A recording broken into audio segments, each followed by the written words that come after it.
사도행전 12장 1절에서 12절까지 말씀 한 절씩 교독하겠습니다.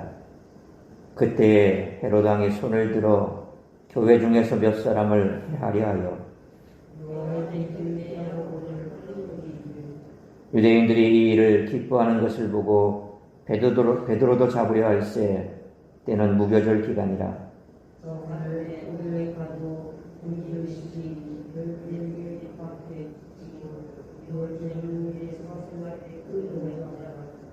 이에 베드로는 옥에 갇혔고 교회는 그를 위하여 간절히 하나님께 기도하더라.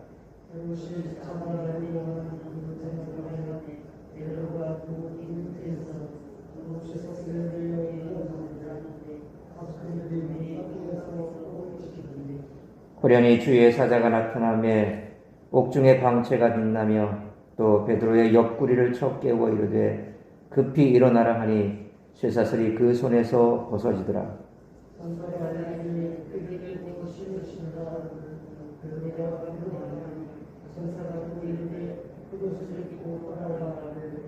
베드로가 나와서 따라갈새 천사가 하는 것이 생시인 줄 알지 못하고 환상을 보는가 하니라.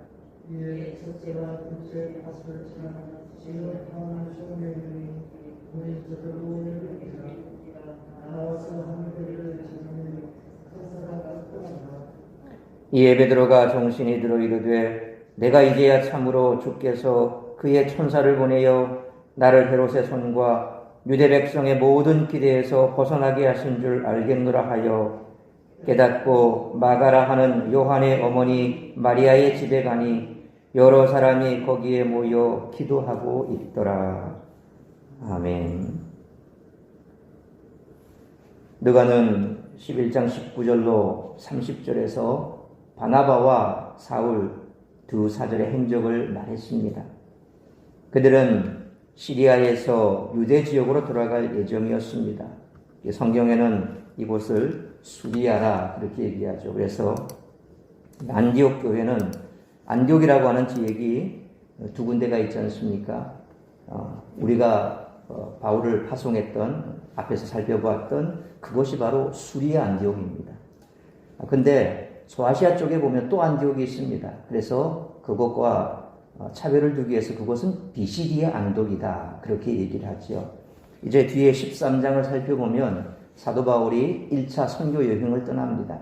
1차 선교 여행을 떠날 때 그 선교 여행지 가운데 갔던 곳이 비시디 안디옥입니다. 13장에 나오는데 그 비시디 안디옥에서 복음을 전하니까 어떤 일이 벌어졌냐니까 영생을 얻기로 작정된 자들은 다 믿더라 이런 표현이 나오죠. 그러니까 바울의 1차 이 전도 지역 거기가 바로 비시디의 안디옥이고 사울과 바나바를 파송했던 곳은 바로 이 수리아 안디옥, 오늘말로 말하면 시리아라고 되어 있습니다. 그래서 이제 이 시리아, 이 수리아 지역에서 다시 유대 지역으로 그들이 가지고 있던 이 기근으로 말미암아 어려움을 당하는 그들에게 구제금을 갖다 주기 위해서 그쪽으로 갈 계획을 가지고 있다라고 하는 것에서 이제 11장 30절 끝을 냅니다. 근데 이제 이 동선이 12장에 들어오면 갑자기 사라져 버립니다. 베드로 얘기로 다시 돌아와 버리는 거죠. 그러다가 25절 말씀을 보면 다시 그들이 예루살렘에서 돌아오는 모습으로 나타나고 있습니다. 그러니까 11장에서 사도 바울과 바나바의 일을 끌어가다가 12장에서 뚝 끊어졌다가 마지막 25절에 가서 다시 그들의 얘기가 나오는데 그 사이에 이제 베드로 사건이 나타나고 있는데 그 이유가 왜 그럴까 이제 살펴보도록 하겠습니다. 12장 전체를 살펴보면 헤롯의 박해와 베드로의 수감, 구출, 도피 그리고 헤롯의 갑작스런 죽음을 12장은 기록하고 있습니다. 사실 많은 사람들이 이 부자연스러운 흐름에 당혹스러워합니다. 혹자는 불필요한 단락으로 보기도 하죠. 하지만 이런 반응은 본문을 크게 오해한 것입니다. 누가는 이미 해석의 실마리를 충분히 우리에게 제공하고 있습니다.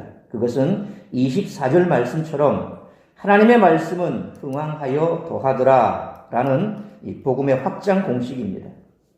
이 공식은 복음이 충분히 선포되거나 복음을 방해하거나 저항하는 세력 문제 등이 해결되었을 때 등장하는 그와 같은 말이지요.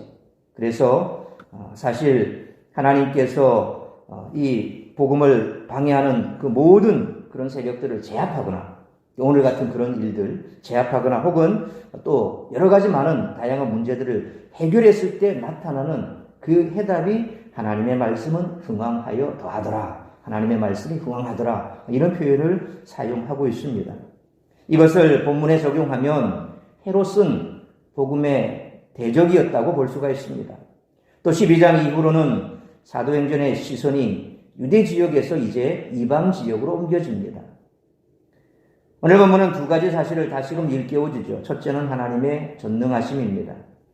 인간은 인간 수준에서 현재와 미래를 판단합니다. 예루살렘 교회의 성도들은 창조부터 종말까지 통틀어 초월세계의 능력, 표적과 기사가 집중적으로 나타나는 사실 몇 안 되는 시대에 살았음에도 불구하고 또 이 점에서 다르지 않다는 거죠. 야고보가 죽고 베드로가 잡혔을 때 그들은 교회에 몰려오는 거대한 박해의 세력을 보았을 뿐 베드로의 구출이나 이후 교회 존속 등 어떤 것도 그들은 기대할 수가 없는 그런 상황, 절체절명의 상황에 처한 거죠. 그러나 하나님은 인간의 상상 속에서도 존재하지 않는 현실을 평범한 일상으로 만드시는 그야말로 천지를 창조하시는 그런 하나님, 전지전능하신 하나님을 목격할 수가 있다는 겁니다. 자연 법칙 위에 하나님은 계시기 때문입니다. 하나님은 천사를 보내어 베드로를 끌어내셨습니다. 헤롯과 유대인들의 손에서 구출해내셨다는 거죠. 이들이 복음과 하나님 나라의 대적이 되었다면 그들을 기다리고 있는 운명은 무엇일까요? 이스라엘을 뒤쫓던 바로와 애국 군대, 이스라엘을 기스발했던 아말렉의 운명과 결코 다르지가 않다는 것입니다. 결국 대적의 세력을 하나님께서 제압해버리신 것입니다. 둘째는 하나님의 크심입니다.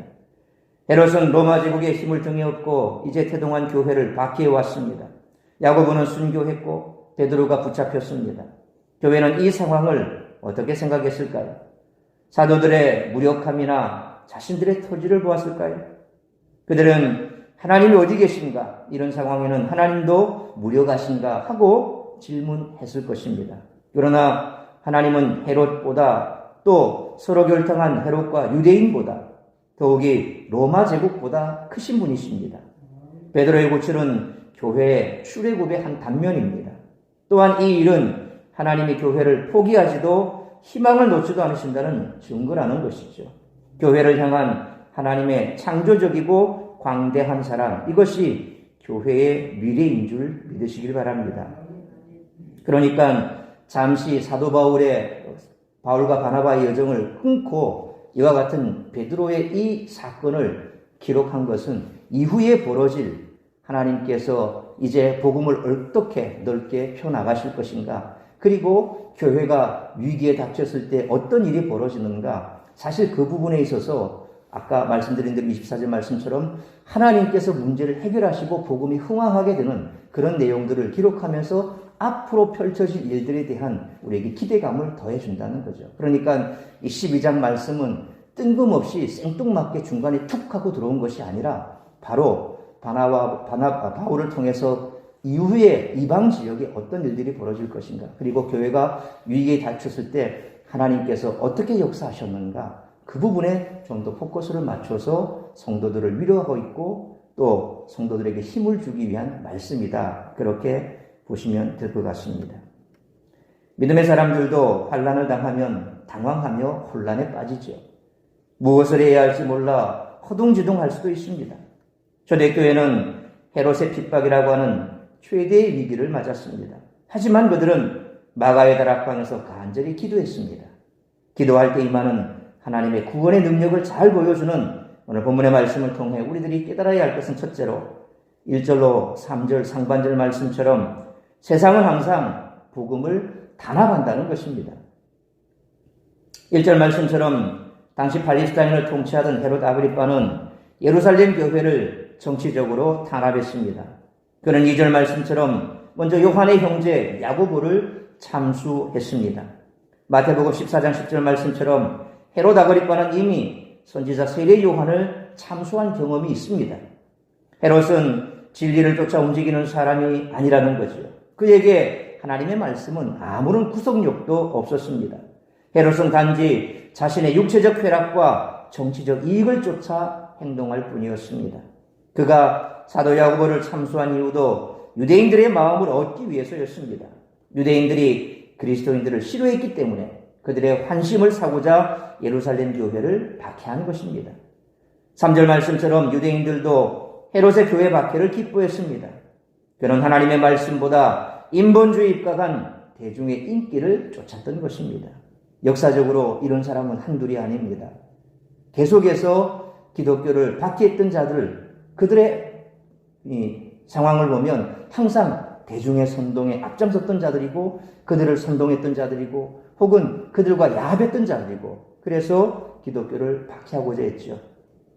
그러나 하나님께서는 왜 인간의 이런 마음을 모르겠습니까? 그러므로 공중권세 잡은 자의 손아귀에 있는 세상은 복음의 가치를 고려하지 않고 항상 복음을 단합한다는 것을 기억하고 앞으로 우리의 미래에 어떤 일이 벌어진다 할지라도 잘 대처해 나가고 말씀 가운데서 우리가 힘을 얻고 그와 같은 일들에 대하여 우리가 늘 기도하며 준비할 수 있는 깨어있는 우리 모두가 되시기를 축원합니다.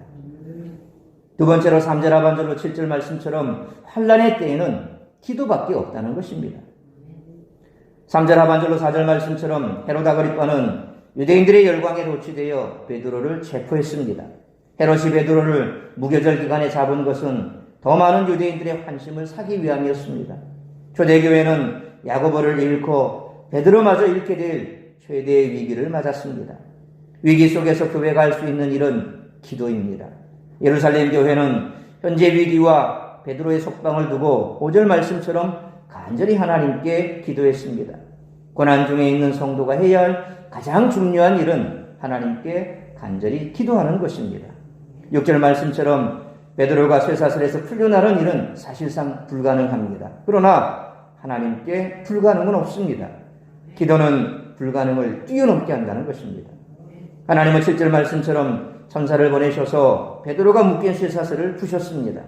베드로를 감옥에서 건져주셨습니다. 그러므로 하나님은 어떠한 환경에서도 기도하는 자를 통해 구원하시는 전능하신 분이시므로 환난의 때에라도 기도로 승리하는 우리 모두가 되시기를 축원합니다. 세 번째로 8절로 12절 말씀처럼 기도는 하나님의 기적을 가져온다는 것입니다. 8절 말씀처럼 하나님의 천사는 베드로를 인도했습니다. 우리를 구원으로 이끄시는 분 바로 하나님이십니다. 시편 3편 8절의 말씀처럼 구원은 오직 하나님께로 옵니다. 베드로는 천사를 따라 감옥에서 나왔습니다. 베드로가 구원받기 위해 한 일은 하나님의 인도하심에 순종한 것뿐입니다. 10절 말씀처럼 쇠문이 저절로 열렸습니다. 오직 하나님이 이 일을 하셨습니다. 하나님이 보내신 천사가 떠나자 11절 말씀처럼 베드로는 정신을 차렸습니다. 베드로는 자신을 헤롯의 손에서 건지신 분이 하나님임을 깨달았습니다. 12절 말씀처럼 베드로는 마가의 다락방으로 갔습니다. 그곳에 모인 성도들은 여전히 베드로의 석방을 위해서 기도하고 있었습니다. 그러므로 기도는 하나님의 기적을 가져옵니다. 기도에는 반드시 응답이 있습니다. 포기하지 말고 낙심하지 말고 응답을 기다리며 기도합시다. 때가 되면 하나님은 기도에 응답해 주시는 분임을 믿으며 기도의 줄을 놓지 않은 우리 모두가 되시기를 축원합니다. 사랑하는 성도 여러분, 야고보의 참수와 베드로의 투옥은 예루살렘 교회에 닥친 최대의 시련이었습니다. 헤롯은 아예 예루살렘 지도부를 무너뜨려 교회를 붕괴시킬 작정이었습니다. 최대의 위기 앞에서라도 교회에는 기도의 무기가 있습니다. 교회는 위기 속에서 간절히 하나님의 도우심을 기도했습니다. 기도하는 교회에 하나님은 베드로를 구원하심으로 응답해 주셨습니다.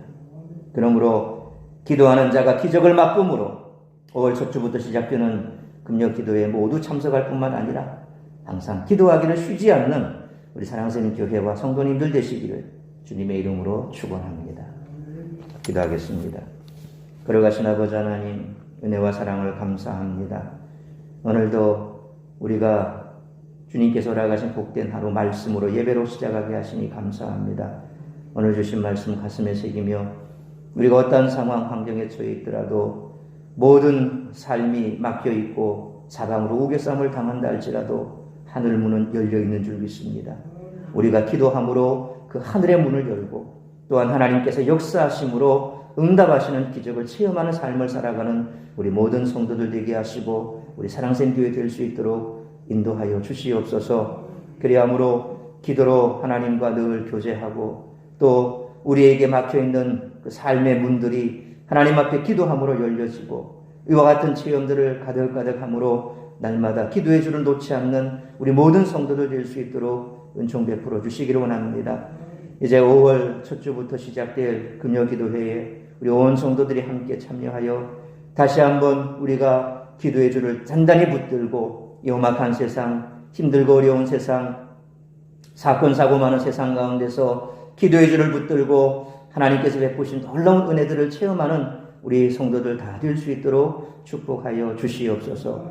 다시 한번 오늘 나의 삶을 돌아보며 여전히 해결되지 않은 문제가 있다 할지라도 결코 좌절하거나 낙심하지 말고 더욱더 주님 앞에 기도하며 간구하며 나아가 승리하는 오늘 복된 한날의 삶이 되며 우리의 미래의 삶이 될 수 있도록 인도하여 주시옵소서. 이 모든 말씀 우리 구주 예수 그리스도의 이름으로 기도하옵나이다. 아멘.